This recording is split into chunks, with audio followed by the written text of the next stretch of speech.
ধর্ম পালন করলে ধর্মের কি প্রধান শক্তি বাংলাদেশে আজকে সমকামিতা ট্রান্সজেন্ডার?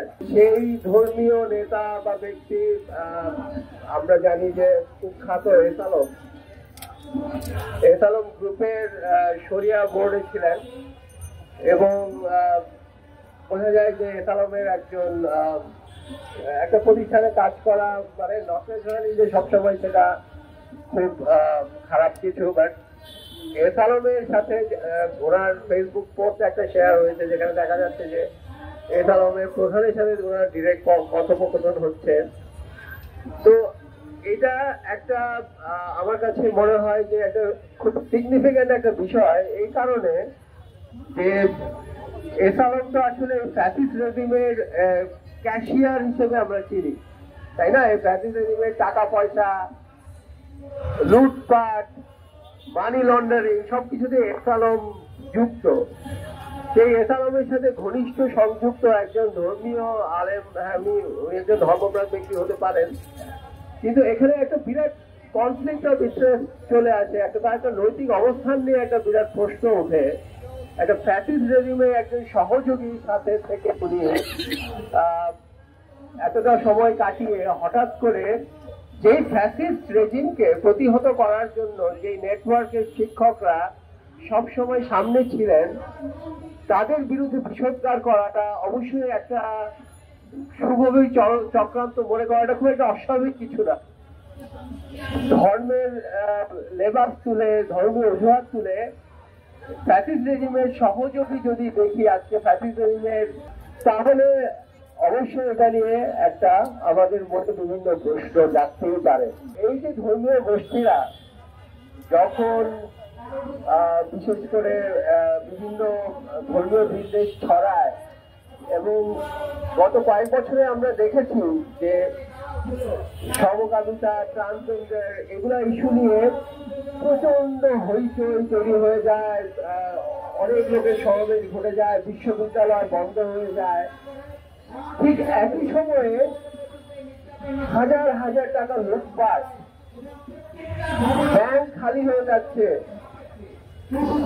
খুন হয়ে মায়ের বুক খালি হয়ে যাচ্ছে, খুন হয়ে যাচ্ছে মানুষ। এই নিয়ে একটা শব্দ উচ্চারণ করতে এই গোষ্ঠীদেরকে আমরা কখনো দেখি না। তখন আমাদের কাছে মনে হয় যে ধর্ম পালন করলে ধর্মের কি প্রধান শক্তি বাংলাদেশে আজকে সমকামিতা ট্রান্সজেন্ডার, নাকি সবচেয়ে বড় শত্রু আমাদের এই ফ্যাসিস্ট শক্তি যে ছিল যাকে আমরা অপসারণ করেছি? তো এই দ্বিচারিতা, এই ভণ্ডামিতা কারণটা আমরা আসলে বুঝতে পারি না। তবে একটা উদ্দেশ্য তো পরিষ্কার যে ফ্যাসিবাদী সহযোগী যদি কোনো গোষ্ঠী থাকে যে কোনো অজুহাতে এই ফ্যাসিবাদ বিরোধী শক্তির বিরোধিতা করবে। আরেকটা বিষয় হলো যে এই দুইজন শিক্ষককে নিয়ে এত তাদের অভিযোগ, এত বিদ্বেষ, সেটার সাথে তাদের কাজের সম্পর্ক কি? তারা যদি বলতেন যে ওনারা তো এই পাঠ্যপুস্তক টেক্সট বই পরিমাণ যোগ্য না, আমাদের যোগ্যতা নাই, ওনাদের এনাফ পড়াশোনা নেই, ওনাদের আরো যোগ্য লোক আছে, তাদের আমি সাজেস্ট করছি, সেটাও মানা যেত। কিন্তু তাদের মেইন অযোগ্যতা কি? তারা নাকি ইসলাম বিদ্বেষী কথাটা খুব একটা হালকা অস্পষ্ট কথা। তারা কি ডকুমেন্টেশন দেখাচ্ছেন যে ওনারা ইসলাম বিদ্বেষী? আর ইসলাম বিদ্বেষী যদিও হয় তাহলে আপনি তাদের বিরুদ্ধে মামলা করুন, সেই আইন যদি ইসলাম বিদ্বেষের কোনো বিচার থাকে সেই আইনে বিচার হতে পারে। কিন্তু তারা কিন্তু প্রমাণ করতে হবে ওনারা ইসলাম বিদ্বেষী করেছেন। ওনারা কিছু র্যান্ডম ফেসবুক পোস্ট কমেন্ট এসে শেয়ার করছেন যেগুলো দিয়ে তারা যে ইসলাম বিদ্বেষী ওরকম ভাবে কোনো কিছু প্রমাণ হচ্ছে না, আউট অফ কন্টেক্সট তারা কিছু জিনিস উদ্ধৃত করছেন। আর সবচেয়ে বড় কথা হলো, আমরা এই দেশ যারা চালাচ্ছে সরকার, নতুন যে সরকার, অন্তর্বর্তীকালীন সরকার, তারা কিছুক্ষণ পর পর বলছেন আমরা ইনক্লুসিভ সোসাইটি আমরা চাই, অন্তর্ভুক্তিমূলক সবাইকে নিয়ে চাই, এবং আমরা আলেম সমাজের এক অংশ থেকে এটা শুনি। এটাই কি ইনক্লুসিভিটির নমুনা?